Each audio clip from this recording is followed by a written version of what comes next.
Hello again, everyone. I am Nicole, and I am coming to you from the Stark County Public Library, where we will be having Beyond the Book Festival. Beyond Book Festival is a one-day event that will bring in over 30 authors, and it's from 9 a.m. to 3 p.m.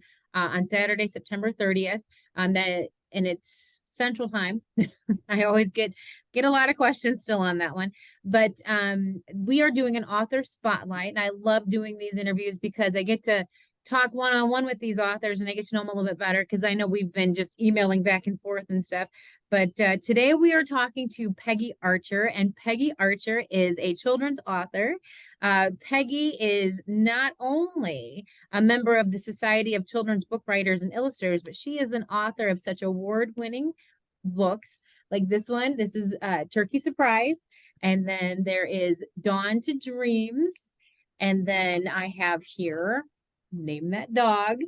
These are so cute. I love these books. And today, Peggy is going to be reading from a Hippy Hoppy Toad. So I'm excited about that. Welcome, Peggy. Thank you for joining us. Thank you so much, and I'm really happy to be here. And nice to meet you. Nice to see everybody. Yes, yes.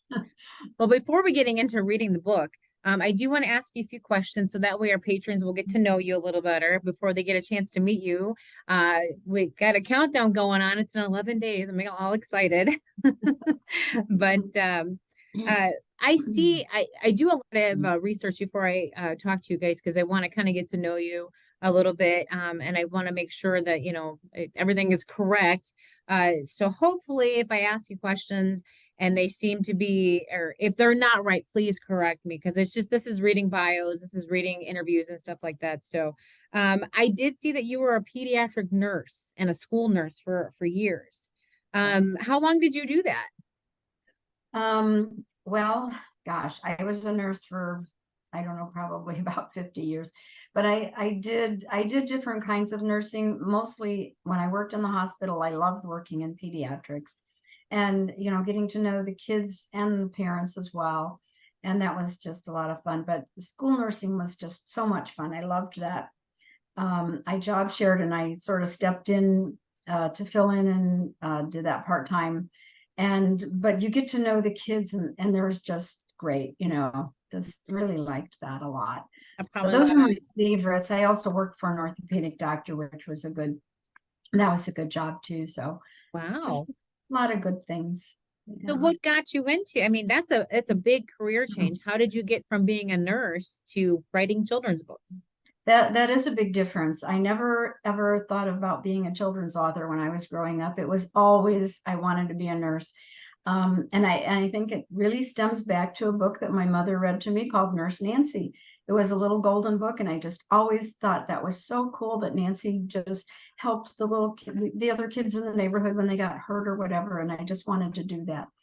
But I liked writing stories growing up and when I was in school, and it wasn't school assignments, it was just for fun. But so then of course then I stopped doing that when I got so busy, in high school, and then going to nursing school and that kind of thing. But then I met my husband, and we got married, and we have 6 children. And at the time we had 5 children, and I was reading books to them all the time. And I started thinking, there were my favorites, and there were some that I didn't like as much as others. And I started thinking, I wonder if I could do this, because I really liked it before, Right. maybe. So I started writing stories and reading them to my kids. And one of the stories that I read to them was about a family that had a new baby. And I was trying to find a story to read to my kids about new babies, and they weren't what I wanted. They were always the younger child didn't want the baby, didn't like the baby or whatever. Our kids love babies. And so I wrote my own story, and then eventually the kids kept asking me to read it again, which surprised me. But so eventually it became my very first book, One of a Family. I know Wow. words are backwards. Yeah, I know. That's the one thing Yeah, that kind of, yeah, yeah. unfortunately. And that But really got me hooked. I started writing some poems. The fact that I had the first thing I had published was a poem, and it just gave me a boost of confidence because I didn't really think I would get published, and then when the book got published, I thought, oh my goodness, maybe I can do this, and it was a lot of fun. So that got me started. That's awesome. I mean, you go from having a childhood dream of reading a golden book to actually having your own. So Yes, that's fantastic. It's that was fantastic. just cool. Yeah. Yeah, no, I think that's amazing. So that's awesome. Um, Thank you. going into your writing style, when I did read, and I did read your books, they're very, very cute. Thank you. They're written in a like a rhyming poetry, like a limerick style. And it's fun. It's super cute and it's fun. And then so when you started writing, because I know you had said you had started before you went to college and stuff, were you always into poetry? Were you always writing this type of stuff down just and just maybe setting it aside? Yeah. It I liked nursery rhymes a lot, and I did write some poems, but it was mostly stories when I was very, very young. And then when I started writing, one of the family was just totally fiction. It was not in rhyme or anything. But I always liked poetry. I really think that any picture book is somehow poetic. There are short sentences, there's a rhythm to them when you read them, and that's what I really like about them. And I started writing poems. What really got me to writing poetry was my dog. We had oh, a dog named Snickers, and she was always in trouble or doing silly things. And I wanted to write stories about her. And my time was very limited the year we had her, that she was a puppy, because they had two kids, two of our older kids were getting married in the same year. And I didn't have time to write full stories. So I thought, I'm going to write poems about my dog. And then someday I'm going to go back and I'll remember that and I'll write stories. Well, then I ended up writing poems and trying to make them better. And it ended up being, of course, Name That Dog, which, is a collection of poems about dogs and their names. And that was inspired by my dog. And I think that really got me into writing poetry. Um, so no, it was that's just, awesome. That's awesome. And yeah, I understand. I have a dog that's very charismatic with a wonderful personality, and I think about it all the time. I think that, I videotape her a lot and I put little uh, snippets on like TikTok, and people seem to enjoy her little videos because she's yeah, just something, so I completely understand the whole dog thing, and yeah, and their yeah, family, and that's just how yeah, you yeah, they're one of your children. And yeah. so and And when really, now that she's gone, she's not with us anymore. I have this book, and it just makes me smile because of all the cool things I remember about her, the cute things she did, and the things that she did to get in trouble. Even you can laugh about them later. right, no, and yeah, I Yeah. that's amazing because I like I said they and and that's the one thing that you have this love that's dogs are faithful. I mean, no matter what, they love you no matter what, and that's so the unfortunate thing is they don't live long enough. And it's like and again, it's like if you do lose one, it is like losing your kids. So but anyway, Yeah. I can talk about stuff like that forever because I'm a huge dog person. So when somebody starts talking about their dog, I'm like, oh, let me tell you about mine. But Yeah. so and I noticed when I was reading your books, they are all beautifully illustrated. I love each page is full of color and there's a lot going on. When you write a book, do you have an illustrator in mind, or does the publishing house like assign you an illustrator? How does that work out? Yes. Well, with the trade publisher, you have nothing to say about well, pretty much you have nothing to say about who the illustrator is. Although, and that's what I had always heard and always read.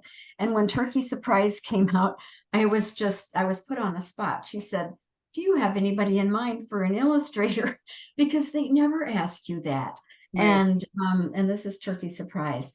And I thought, and so really quick, I said, no, I really hadn't thought about it yet, but I'll go to the library and I will let you know. Right. And so I did, and I picked out some books and some illustrators. It kind of opened my eyes a little bit more as the way books are illustrated so differently.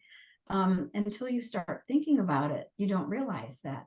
But they Right. did not choose anyone that I had suggested, but I love the way Thor Wickstrom did the illustrations in Turkey Surprise. And one of the things that but don't expect them to ask you. But one of the things that I really loved is he put this dog in the book, and I had nothing in the story whatsoever about a dog, but the dog was so cute. Right. And this one page here, I don't know if you can see it very well, Yeah. but the pilgrims don't see that, they're not looking at the turkey at all. And there's the little dog, and Hmm. he's pointing right at the turkey. Right. It's just, I just thought that was so hilarious. I It love is. that. That book is so Yeah. cute. I love that story. Yeah. Yeah, it's So very, the very cute. Thank you. So the illustrator is selected by the publisher, but they do send me like sketches, and they'll send me color prints. And if I see something that doesn't, seem to fit the words, I could mention that. They don't have to change anything, but they have a couple times. So, just because Nice. it just didn't fit just right. But yeah, so you just have to put your faith in that publisher.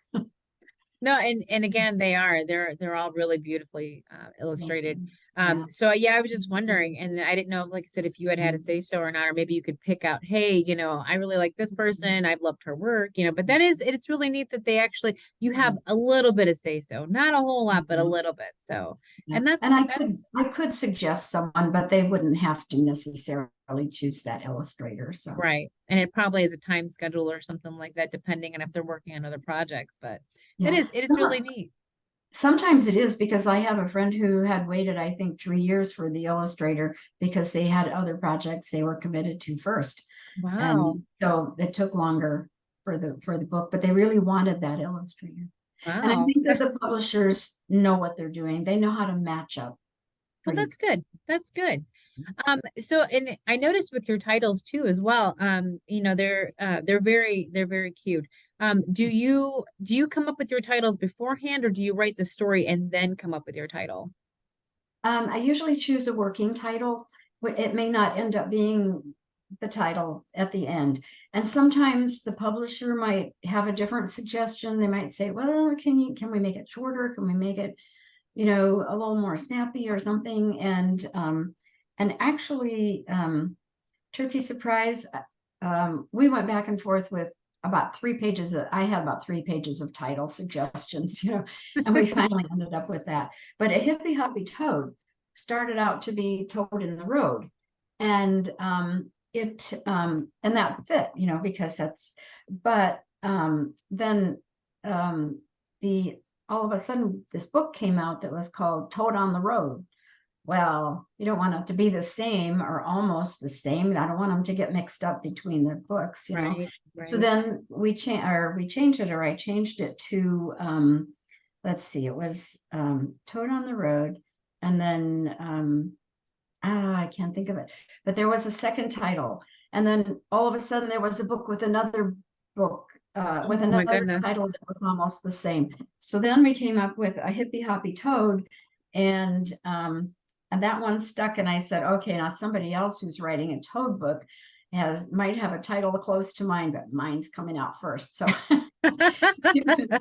That's yeah, I kind of figured that would be hard too. How yeah, ironic to have somebody with similar titles. I know, So, and it happened twice. and right at that time, yeah, right at Yeah, that time. And you yeah, do notice that from time to time, like with some fiction books, there will be like if you do a search, you'll see that there's like several books with that same title, but by different authors. And I'm like, well, how did they know, or how would they know which one is which? And but I mean, I yeah, obviously if you knew who your author was or knew what the story was about a little bit, you could figure it out. But yeah, I mean, that's got to be a race. So that's yeah. interesting. As I was visiting your website, I know you have different tabs you can pick out, like the bio and stuff like that. Well, I looked at the kids page, and this was so cute. Um, you have an area where you get like I love the fact that you give advice to authors starting out, like tips on writing and stuff, which I thought was kind of interesting. But then as you scroll down, it says, um, more questions, or it'll say questions that I normally get asked, but then at the very bottom, it's questions that continue to get asked. And I'm assuming kids are asking these questions because one Yes, of them said that, your answer was, yes, I'm under 80 years old. I'm like, yeah, it's got to be a kid asking that question. that was hilarious. I think that's the funniest question I ever had. And it was a very young child. They were either I think they had to be in kindergarten. And and they raised their hand and they said, are you less than 80? And I kept a straight face, sort of. And I said, yes, I'm less than 80. But I could see all the teachers that were trying not to laugh. It was so cute. That is very cute. I love that. And I thought that was really neat because it's a kid's page. And I love how you have it to where, you don't give out your age, but then you try to make the kids figure it out and you give them clues. I Right, thought that was really cute too. right. I don't care if they know, but I don't look for it. We're all we're all an age. We just don't, Yeah. there's no number on it. But so going into that a little bit, what is the most unusual question you've gotten from a kid? Oh gosh. Well, oh, that's a hard one. I would have to think or about or that one a one little that's been bit. really memorable. I know you Yeah. said the one about are you younger than 80, but Yeah, I that know one. children ask the strangest questions, so I just thought maybe there was something that stuck out in your head. Yeah. I get asked a lot if I'm going to write a chapter books, which, and I always say, I just never know. That's not what I'm doing right now, and it's not what I'm interested in doing right now. But who knows? I might. They ask me how much money I make. Yeah, I know. And How Folks, they yeah, must think you're like a millionaire or something. yeah, no, not quite. Far from it. We're still Um, working on that. yeah, but one question that did surprise me, I guess I didn't think that they would ask me this, but when Name That Dog came out, I was asked, is my dog still alive? Do I still have my dog? And I was surprised because, and I had to, of course, tell them, I said, she's passed away, she's gone. But I said, every time I read this book, it reminds me of her, so I tell them that if they have a pet, maybe they should write a story about their pet, Oh yeah, and that way they'll have that when they don't have their pet anymore. right, But I think that probably was one question that surprised me a lot. And right. so then after that, I was more prepared, I think, in case other kids asked me the same thing. And I did get that question other times too. It just, Yeah, kids, I mean, the out of the mouth of babes. I mean, yeah, sometimes yeah, working at the library, I do hear some unusual questions and I'm like, how yeah. old are you? Yeah, someone asked me if I'd ever gotten a Young Authors Award, and I told them we just didn't do those kind of things when I was in school. We didn't have authors come and visit and stuff. Right. And then later on in the day, they gave me a Young Authors medal. So that was so sweet. Yeah, it is. It's very sweet. Yeah. Um, well, I know you're probably working on a lot of projects. Can we expect a new book from you anytime soon? Well, I don't have anything accepted right now. I do have other things that are ready to go and written. And up until this point, I have not had an agent. Well, I did have an agent who worked with me, and she was wonderful. I loved working with her and everything. But up until this point, I had sold all of my books on my own. And but I did just sign with an agent again. My first agent was, she decided she was more of an agent for illustrators. I don't do that. So Right. I just signed with a new agent, and so some of my work is going out now. So Awesome. hopefully, but it does take a couple of years, before the book actually comes out once you've made a sale. So Right. Well, I it's, wish you the best of luck on that because thank you. these stories are really cute. And I love the fact that they rhyme and as they rhyme, they tell the story because that's very hard to do. That is Yeah. very, very hard to do. And you do it so well. No. And But I like do I said, work on it a lot, and I change things a lot. So oh, I'm sure. I'm sure. yeah. We all question. I mean, these interview questions that I wrote down, I've written them. I've written them over several times and thinking, well, I'm not going to ask it. I'm not going to, so I get that. It's Yeah, a lot of yeah. rewrites. A lot of rewrites. Yes, Yes. yes. So Peggy, before we begin, Hippy Hoppy Toad is what social media sites or websites that can the parents and the kids find you on? Okay, well, my website is just very simple, www.peggyarcher.com. So it's my name.com. And then I also am on Facebook. I have a regular Facebook page, but I also have an author page. So if you just look Peggy Archer author, then that should come up. I'm on Facebook more than anything. I'm not very good at computers and sort of computer challenged, and but I do have a page or a page, I guess, on Twitter. And I did sign up for Instagram, but I don't know how to use it. So, It and is a learning experience. I think you have to do it from your phone, so I'm not very good at it, but I'm gonna learn. So we have been babysitting quite a bit the last, few years, couple years, but she is going to start daycare. So I will have more time to learn those things, I hope. I was gonna say if you have teenagers running around you, you need to pull one of them aside and say, I "Hey, know. show me how to do this." I That's where I learned know. most of my stuff was through my boys. I'm just like, where did you learn how to do that? Show me. Yeah. For sure. Yes. All right. Well, at this time, I'm going to help Peggy. I'm going to try. We're going to do Hippy Hoppy Toad. I'm going to turn the pages, and yes, it is backwards. Yes, I'm aware. So, but just follow along because the pictures are super cute. So whenever you're ready, Peggy, I'm Okay. going to try to get this and not have a glare on the screen. The lighting Yeah. in here isn't that great. And actually the words on the title page were in the right direction. I think it's working. Okay, Okay. a hippy hoppy toad. And go to page 1. All right. Okay. Okay. Don't think Here we it's go. this. Let's see. In the middle of a puddle, in the middle of the road, on a teeter-totter twig sat a teeny tiny toad. And we'll turn the page. Okay. Snap went the twig. Up went the toad. Okay. And he landed on a tree by the side of the road. On the raggy shaggy tree by the side of the road, on the rough rough bark sat the teeny tiny toad. Peck went a bird. There's that bird there. And we're turning pages again. Jump went the toad, and he tumbled to a flower in the park by the road. On the fussy yellow flower in the hush rush breeze sat the teeny tiny toad in the shadow of the trees. Buzz went a bee. Hop went the toad. Okay. So cute. And he jumped to the grass at the side of the road. In the slippy sloppy grass where the toad sat still was a happy snappy cricket where with a sing-song trill.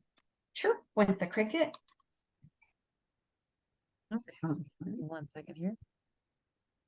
Sorry. Okay. No, that's okay. Moving on. So chirp went the cricket. Can I get this? Yeah. Tree went the toad, and he chased the chirpy cricket to the gravel down the road. Okay, so I have to stop just for a second.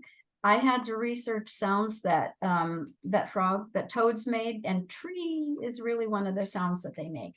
And if you think about it, that cricket looks pretty big, and this toad is very, very tiny at this time because he's brand new. But when he gets bigger, toads eat crickets. So in the stony gritty, yeah, in the stony gritty gravel, in the shade by the road, in the calm, quiet mornings at this hippy hoppy toad, you can sort of see something there. Woof went a dog. Oh, there's a smell right there. Yep. Oh, look at the next page. Uh-oh. Went the toad. And one more place where I usually stop, because you can see where that toad puffed himself out really big there under his mouth, sort of in his chin. If you puff your cheeks out, you look like that, but he does it under his chin. And I had to research that too, and I found out that that is one of their defense mechanisms for a toad. Yeah, a big And scary dog on there. yeah, yeah. So then he hopped to the top of a stone by the road. On the fat, flat stone in the warm, still air lay a tough, scruffed lizard with a sharp, steady stare. Slink went the lizard, blink went the toad. Okay, turn. And he hip hop plopped to the dry, dusty road. Oh, and look at that. Down the dry, dusty road where the toad crept along under bunchy, crunchy leaves came an easy breezy song. And if you look real hard, you can see that toad there. He's kind of blending in with all those leaves. In So, here, yep. okay. All And right. whoosh went the wind, and that toad's flopping all over. Swoosh went the toad. Okay, turn the page again. Oops. And he flew to a leaf hanging close to the road. Round the flippy floppy leaf came a whirlwind gust of a huff puff wind with a cloud of dust. Bump went a shoe. Oh, look at that toad. Uh-oh. Somebody's trying to step on him. Oh, he better look out. No. Thump went the toad, and he landed on the sneaker as it ran down the road. Okay, let's see what happens next.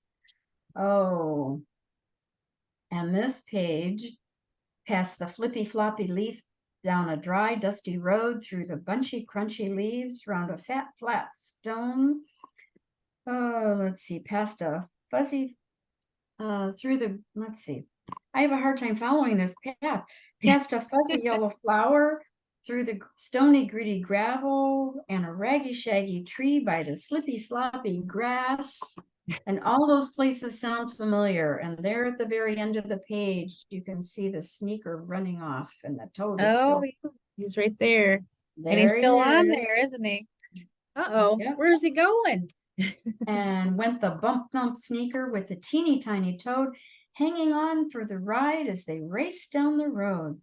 The shoe went zag, the toad went zig, He's still and hanging on. Poor guy. yes, and he sailed through the air to a teeter-totter twig. And there he is, bump, he landed on that twig.